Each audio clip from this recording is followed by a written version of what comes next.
Agora com vocês a doutora Vivian.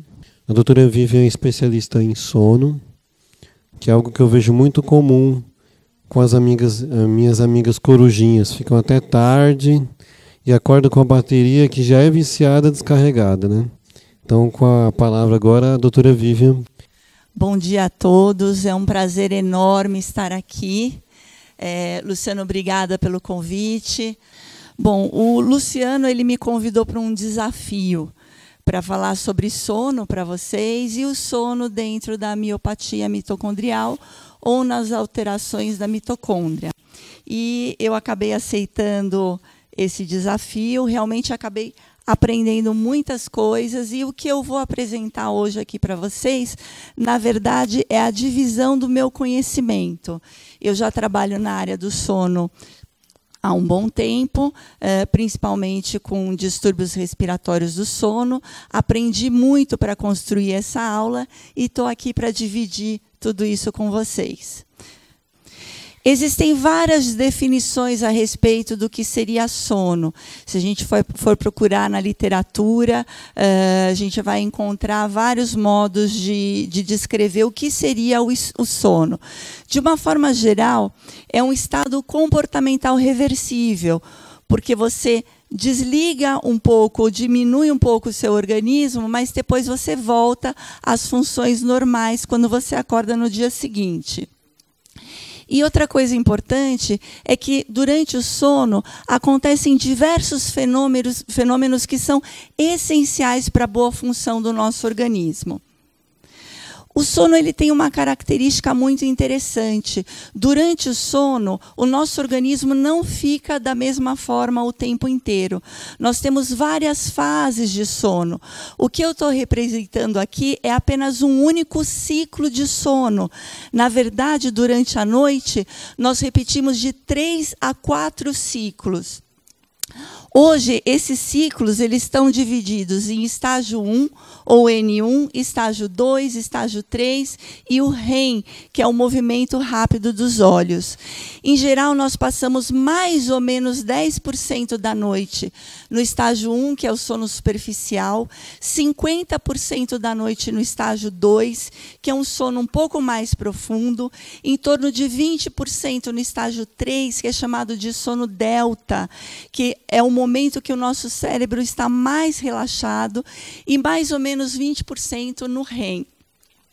Vários pesquisadores acreditam que é no momento do REM que a gente consolida a nossa memória e atenção.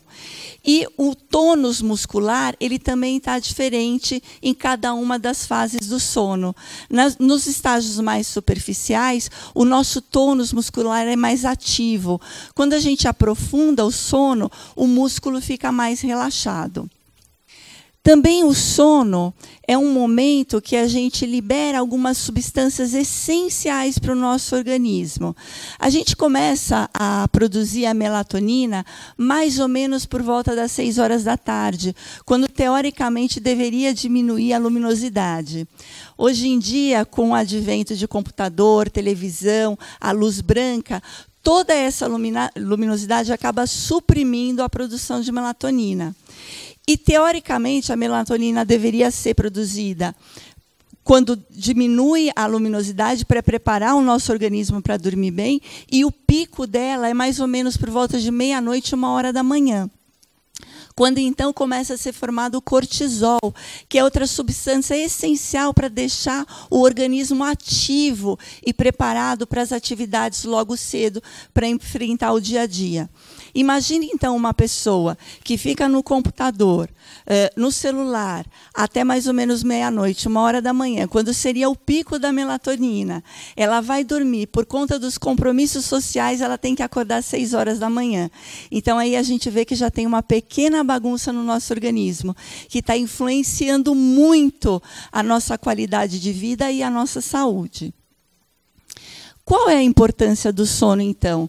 No sono, como eu mencionei para vocês, a gente consolida a memória, a gente tem a conservação e restauração de energia, liberação de neurotransmissores, a nossa regulação metabólica, restauração do metabolismo energético, descanso para o sistema cardiovascular, regulação da temperatura do nosso organismo, que é essencial para a manutenção das funções adequadas, e a secreção de alguns hormônios também fundamentais, como eu tinha comentado com vocês. É importante que vocês saibam que existem mais de 88 distúrbios do sono. Hoje em dia, a mídia fala muito da apneia obstrutiva do sono, mas existem mais de 88 problemas relacionados diretamente ao sono. Esses distúrbios eles podem ser distúrbios comportamentais ou distúrbios respiratórios. Quais são os distúrbios do sono mais comuns no paciente com alteração mitocondrial? Nós temos os distúrbios comportamentais, como, por exemplo, as mioclonias, distúrbios rítmicos, movimentos de membros, de pernas e de braços. Os distúrbios comportamentais, eles atuam principalmente na arquitetura do sono. A arquitetura do sono é aquele slide que eu mostrei para vocês, mostrando as fases diferentes do sono. Os pesquisadores acham que a gente precisa cumprir pelo menos 85% daquela formação da arquitetura do sono para ter uma eficiência de sono normal. Não é só um distúrbio respiratório que prejudica o sono. Quando você tem um distúrbio comportamental, uma mioclonia, um movimento de pernas pulando a noite inteira, e você vai interrompendo o teu sono com microdespertares, só que de manhã você não tem consciência disso, você também fica cansado, você também prejudica a produção de energia, você também prejudica o seu metabolismo. E dentro dos distúrbios respiratórios, o que é demonstrado na literatura científica são apneias obstrutivas do sono no paciente com miopatia mitocondrial ou doenças mitocondriais, e também a apneia central do sono, que eu vou descrever mais adiante. A apneia obstrutiva do sono, geralmente, ela é multifatorial, tem a ver com controle da musculatura pelo sistema nervoso central e também alterações ósseas crâniofaciais. Basicamente, o que acontece? De noite, a via aérea não se mantém, não se sustenta aberta, existe uma obstrução, a pessoa não consegue respirar e cai bastante o oxigênio no organismo. O que acontece conosco quando cai o oxigênio no organismo? A gente começa a ter uma cascata de eventos para não morrer. E se a gente não tiver essas respostas, realmente uma pessoa pode acabar morrendo durante o sono. Qual a primeira resposta? O coração ele começa a bater muito mais rápido. Ele é uma bomba, ele leva o sangue que tem o oxigênio para as nossas células. Então, ele tenta compensar esse decréscimo de oxigênio, aumentando mais, começam a surgir as arritmias cardíacas durante a noite. O nosso sistema arteriovenoso é um conjunto de canos que leva o sangue para o nosso corpo. Quando cai o oxigênio, há uma resposta desse sistema e ocorre uma vasoconstrição do sistema arteriovenoso. Quem conheceu um pouquinho aqui de física, e quem não fugiu da escola, sabe que quando a gente diminui o calibre de uma mangueira, a gente aumenta a velocidade de circulação do fluido. Mas, com isso, também a gente aumenta o quê? A pressão interna. Então, a pessoa começa a desenvolver hipertensão arterial sistêmica. Quando cai o oxigênio também, ocorre uma outra coisa terrível, que é o aumento exagerado de liberação de radicais livres. Esses radicais livres atuam para o envelhecimento celular. O principal órgão que é estudado com relação a esse envelhecimento celular pelos radicais livres na medicina do sono é o pâncreas. A pessoa começa a desenvolver aumento da resistência à insulina, um estado de pré-diabetes ou diabetes de difícil controle. No cérebro, as células nervosas são afetadas, a pessoa começa a ter alteração da memória, atenção, dificuldade de concentração. Sistema límbico, que controla as nossas emoções. Não é incomum o paciente com apneia do sono começar a desenvolver ou aumento da irritabilidade ou seu oposto, que é a depressão.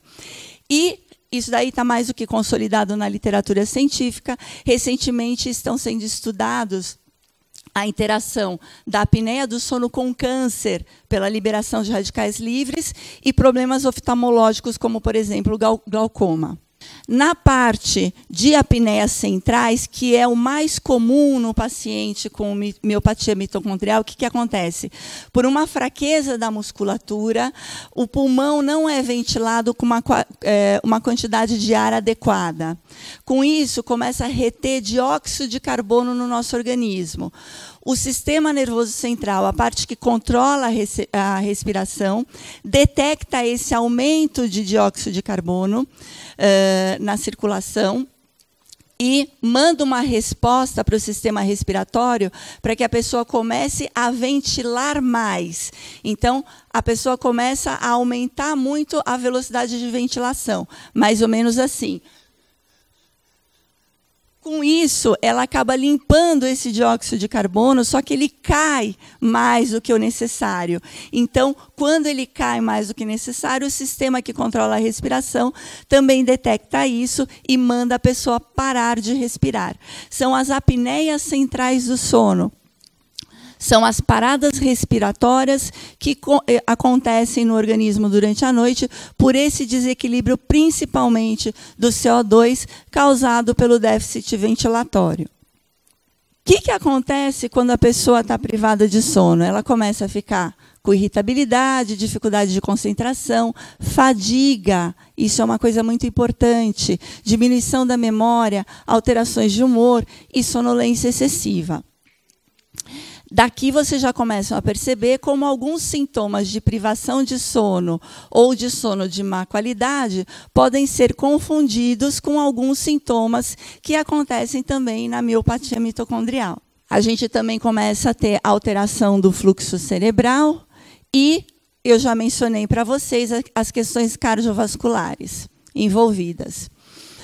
Os indivíduos com apneia central do sono, que é o principal problema nas doenças mitocondriais, ele tem um sono não reparador, ele pode ter insônia, porque por conta dos eventos ele acaba acordando e não consegue entrar no sono da forma adequada, fraqueza e sonolência diurna, e as alterações cardiovasculares ainda não são bem conhecidas a longo prazo no caso de apneia central.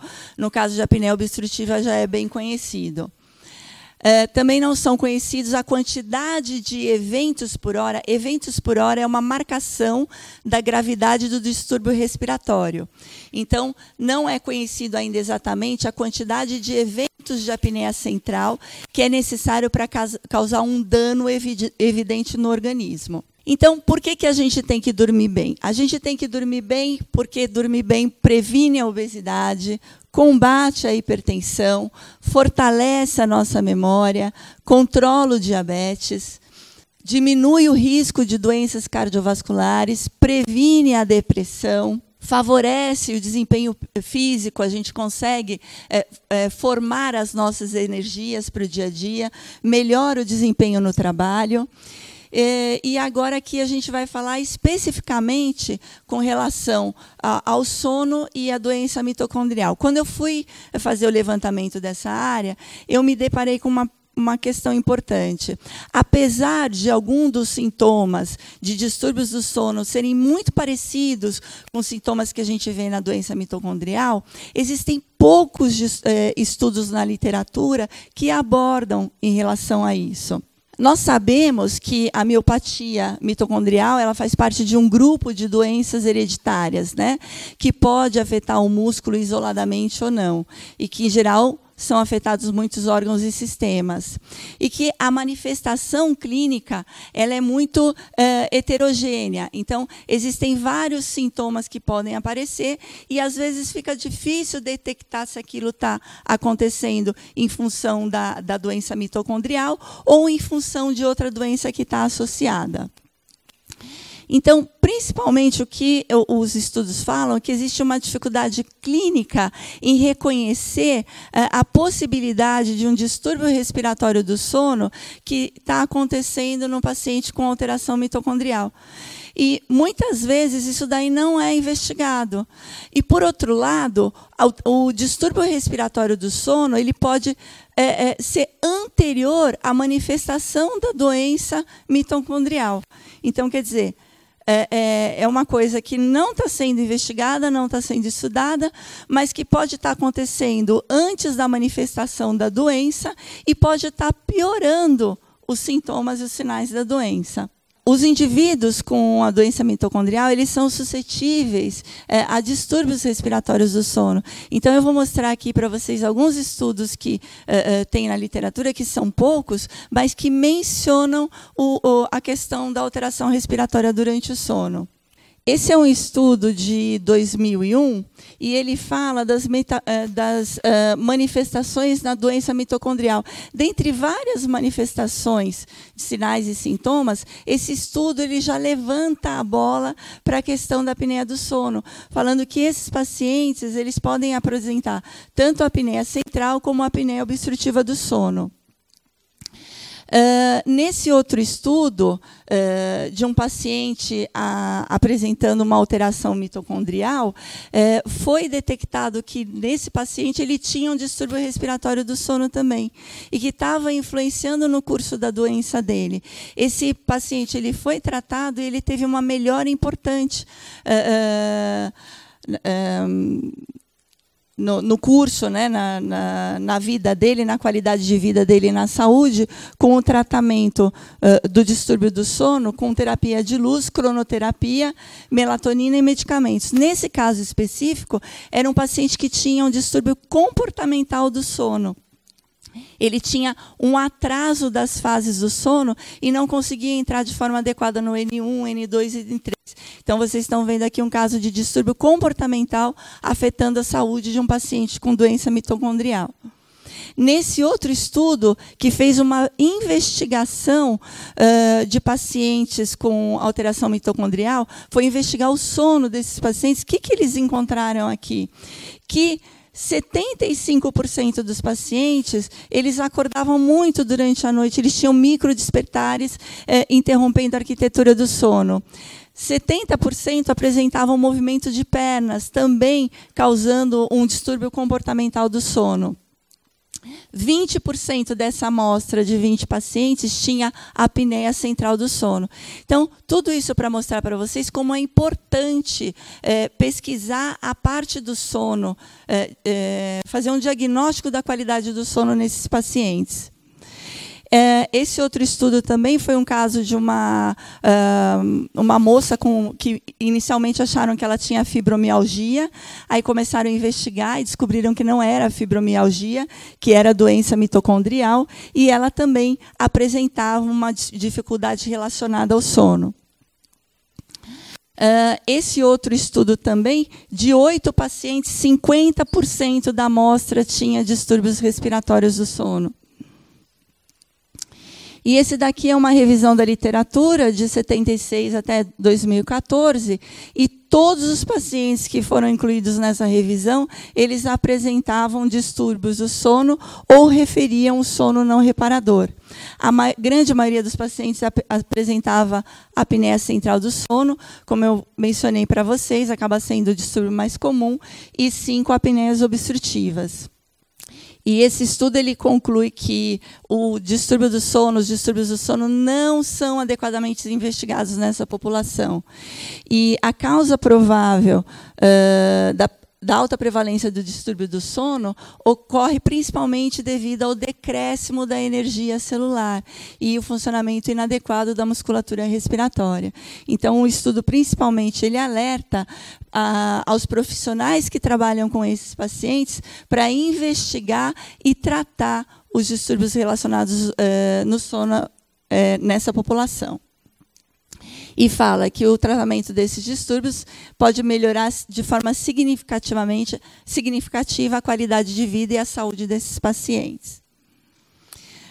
Esse outro estudo também fez um screening, verificou o sono em 20 pacientes com alteração mitocondrial e também verificou que vários apresentavam distúrbios do sono. Então, vocês podem ver aqui, eu destaquei os pacientes mais relacionados com miopatia mitocondrial. Aqui o índice de distúrbio respiratório de 45, aqui de 40 e de 47. Dentro da classificação de distúrbios do sono, isso daí é um distúrbio respiratório do sono grave nesses pacientes. Esses pacientes foram tratados com ventilação mecânica não invasiva e olha o que aconteceu. Diminuiu para 1, 1.2, 2.7. Dentro da classificação também, abaixo de 5 é considerado normal. Então, a importância e a efetividade do tratamento. Bom, como é feito o tratamento dos distúrbios do sono nesses pacientes? Basicamente, a gente vai usar pressão positiva. E, nesse caso especificamente, como tem uma alteração da musculatura, é importante que quando você use uma pressão positiva para ventilar esses pacientes e manter a abertura da garganta durante o sono para possibilitar uma respiração normal, que você use um equipamento que a gente chama de equipamento binível, que tem 2 níveis pressóricos. Então, principalmente nos pacientes com alteração mitocondrial, se forem feitos todos os exames e for detectado que tem uma alteração da musculatura respiratória relacionada, o equipamento que vai tratar isso é um equipamento que faz 2 níveis de pressão. Se dentro da avaliação for detectado que não tem um distúrbio ventilatório, mas só uma obstrução da garganta durante a noite, pode ser colocado um CPAP, que é um equipamento pressórico com um nível só de pressão. Tem outra coisa interessante, na área do sono a gente acaba usando muito tratamento com melatonina para regular o sono da forma adequada, para a pessoa conseguir dormir da forma adequada e ter uma qualidade de sono muito boa. Mas, no caso das doenças mitocondriais, eu verifiquei 2 estudos falando que a melatonina já é usada, porque ela é uma substância que tem uma característica antioxidante. Então, por conta de tudo que estava sendo apresentado na aula anterior, ela acaba contribuindo, fazendo parte do coquetel de antioxidantes para esses pacientes. A única coisa que eu fiquei em dúvida, e eu não consegui verificar isso nos estudos, é em que momento está sendo dado esse coquetel. Porque eu tenho um pouco de dúvida se essa melatonina está sendo dada na parte da manhã, se isso daí também não está prejudicando a qualidade de sono. Mas isso tem que ser ainda objeto de pesquisa e tem que ser conversado com o médico. Outras terapias, além de terapia respiratória, podem ser associadas para esses pacientes e tem sido muito efetiva. Terapia de luz, que vai regular também a liberação de melatonina para ajudar na qualidade do sono. A cronoterapia, não é cromoterapia, é cronoterapia. É você limitar a hora que a pessoa vai dormir e só deixar ela dormir em algumas horas pré-estabelecidas, para regular. Terapia comportamental, que no caso é dado por uma psicóloga especializada. Medidas de higiene do sono, que é não ter televisão no quarto, estabelecer horários para dormir, evitar refrigerantes, café de noite, evitar alimentações pesadas antes de dormir. Tudo isso faz parte de um rol de higiene do sono. Medicamentos também podem ser utilizados. Placa de avanço mandibular, se o distúrbio do sono for leve. Fonoterapia também especializada em distúrbios respiratórios do sono, mais leve, já existem trabalhos afirmando a positividade do tratamento. A placa de avanço mandibular não é a placa de bruxismo. A placa de avanço mandibular, na área do sono, é um dispositivo usado para apneia leve, em alguns casos moderada, que ela faz um avanço da mandíbula, ela faz isso. Então, quando a pessoa dorme com essa placa, ela aumenta o espaço posterior da via aérea e ela tensiona a musculatura da orofaringe, deixando toda essa musculatura mais estável e proporcionando uma respiração mais adequada durante a noite. Não tem o fechamento da via aérea, mas são casos específicos. É o dentista que faz isso. Dentista especialista em sono, tá? E é um tratamento bem reconhecido. Ok? Mas não é a placa de avanço mandibular, não é a placa de bruxismo, é diferente. Bom, Conclusão. Estou me sentindo pressionada. Como a fadiga é um sintoma comum nos pacientes com miopatia mitocondrial, a atenção dos possíveis distúrbios do sono é primordial, aquilo que eu falei para você. Os distúrbios do sono podem causar fadiga, cansaço, depressão, e tudo isso pode acabar sendo confundido com a manifestação da doença. E todos os estudos que eu li deixaram bem claro: atenção, investigue o distúrbio respiratório do sono, investigue o distúrbio comportamental do sono, porque eles podem anteceder a manifestação da doença. E se você trata a doença e não trata isso, você não vai ter um resultado tão bom no teu tratamento só da alteração mitocondrial. Uma boa qualidade de sono é essencial para uma adequada função e recuperação celular. Tenham isso em mente. Lembrar que dor, movimento de membros, pernas e braços durante a noite, mioclonias, apneias, baixa oxigenação podem levar a um sono de má qualidade. Uma boa avaliação clínica e exames diagnósticos, incluindo a polissonografia, elas são recomendadas. A polissonografia tem que ser uma polissonografia de noite inteira. Existem vários tipos de exames diagnósticos. Então, a gente tem a polissonografia de noite inteira, que é considerado padrão ouro. A gente tem uma polissonografia muito parecida com a de laboratório, feita domiciliar, que também é um bom exame, desde que feito por um lugar bem reconhecido. A gente tem a poligrafia, que é um exame do tipo 3, que só investiga a parte respiratória. Não, para os pacientes com alteração mitocondrial, esse exame não é adequado. E o tipo 4, que é só a oxigenação. A polissonografia também tem um outro subtipo de exame, que é chamado split night. Metade da noite você faz a polissonografia normal, faz o diagnóstico, e a outra metade você faz a titulação do aparelho de pressão positiva. Para o paciente com miopatia mitocondrial, alterações mitocondriais, não, porque a gente tem diferentes manifestações da fase do sono durante a noite inteira. O REM acontece em maior quantidade no final da noite, e é no REM que a nossa musculatura está mais relaxada. Então, não se aplica para o paciente com alteração mitocondrial. É polissonografia basal de noite inteira. Devem ser investigados distúrbios respiratórios e distúrbios comportamentais, que, como eu mostrei, eles podem influenciar. E o tratamento e o acompanhamento é feito por equipe multidisciplinar. Não existe um só profissional que faça isso sozinho. É uma equipe toda, é um conjunto de pessoas trabalhando e juntando as forças para tentar melhorar a saúde e a qualidade de vida desses pacientes. Muito obrigada.